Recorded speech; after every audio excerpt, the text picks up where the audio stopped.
Nigeria is at war. In the north, bandit gangs are rampant. Powerful and well-armed, they battle against the army. Kidnap thousands for ransom.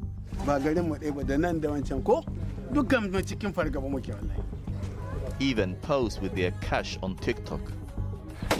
Now, Nigeria's military is trying to strike back. With the first foreign journalists granted access to their mission. It's for us to deter the enemy, to find them, strike them, and then destroy them.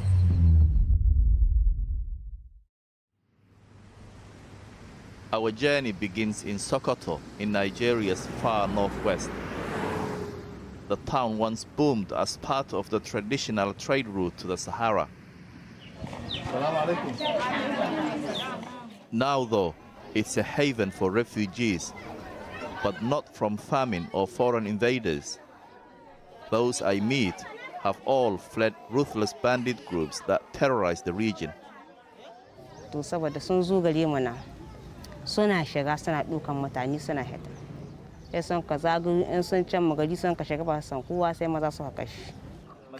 Zuwaira fled her family's farm a year ago along with her 7 children. She made the 2-week journey on foot after her husband and 3 brothers all died during bandit attacks. One was murdered in front of her after trying to hide under a bed.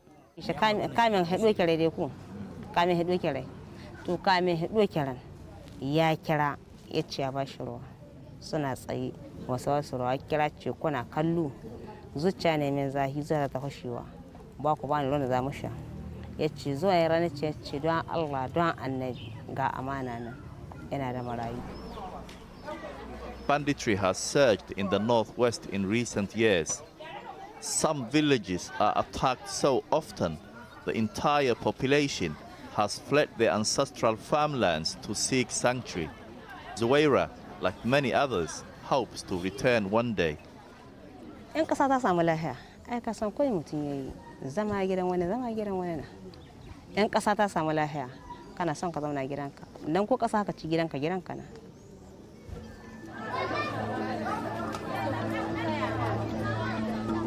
To restore some kind of normality, Nigeria's army needs to establish control in the country's most remote corners. To do that, they launched Operation HadinDaji. In the Hausa language, it means disruption. The aim? To find and kill bandit warlords and break the deadly status quo in one of Africa's most dangerous regions. Outside of the towns, even military convoys are vulnerable to attack. We've had engagement with bandits. It's dangerous because of the terrain. You can see how the terrain is gradually changing. So such open grounds, and they have high caliber weapons that could probably travel distances. So we just have to remain alert. We're heading to an isolated village close to the border with Niger. Patrols like this are designed to deter bandits and reassure communities that have been targeted.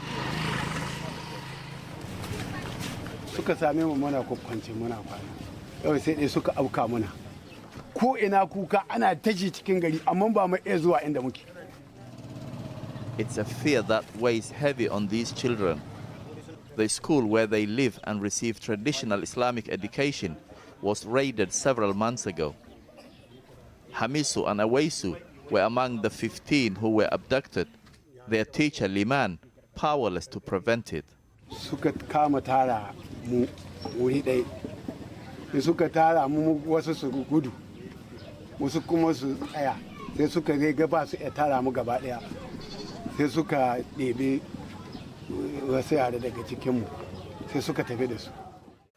After 2 weeks in captivity, the students were freed in a military operation.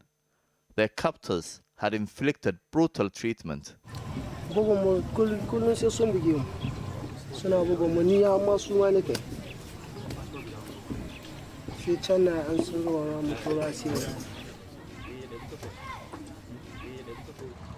For the people here, soldiers are a welcome sight.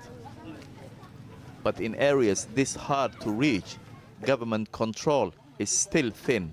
Yanzu dai dukkan garuruwan ga namu da cikin fargaba muke. Ba garin mu ɗaya ba da nan da wancan ko?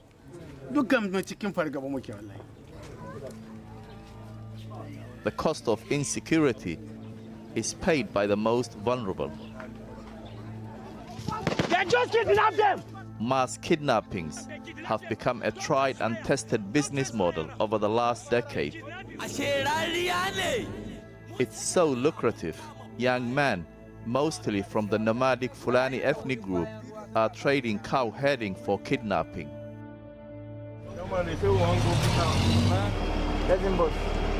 Are we set? Yeah, we're set. Young soldiers like Lieutenant Ogantulu come here from different parts of the country and from a range of ethnic backgrounds. For them, it's now a fight for the idea of Nigeria itself. One of the things that motivated me in joining the military, I pledged to Nigeria, my country, to be faithful, loyal and honest, to serve Nigeria with all my strength. So help me God. When you have victims of kidnappers, you know, when they come back to their family, the excitement in the faces of those family members is, you know, it makes you so proud. We travel east to Zamfara State, one of Nigeria's poorest regions. Banditry is rife here, and the fighting is most intense. This area is the epicenter of banditry in Nigeria. There are hundreds of organized armed groups with thousands of members. We could only come here under the protection of the Nigerian army. When it's busy, we come around to patrol. Market Day is a chance for commanders to engage with the community. As you can see, these are part of their local vigilantes. In this battle for hearts and minds, the army relies on a network of armed vigilantes and local informants. But when you live in bandit country, cooperating with the military can have terrible consequences. Darajar Muhammadu Rasulullahi sallallahu alaihi wasallam ku ceci rayuwarmu. Wallahi sun ba mu kwana biyu. Wallahi kwana biyu suka ba mu duk za su kashe mu. These men were taken from their beds in the dead of night. Their abductor, Bello Turji, seen here in white, is one of Nigeria's most wanted bandits. He commands thousands of men and even ambushed an army convoy days before we arrived.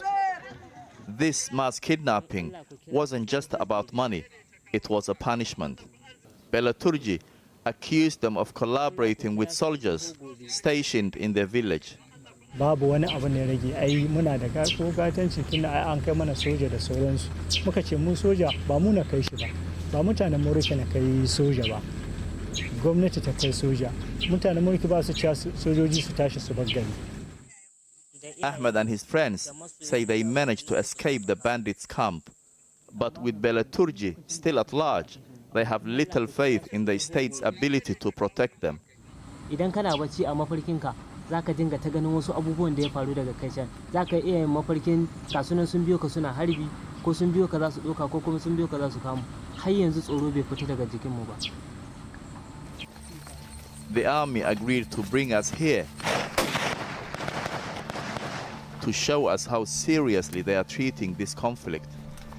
While their efforts are welcomed by the locals, many still live in fear.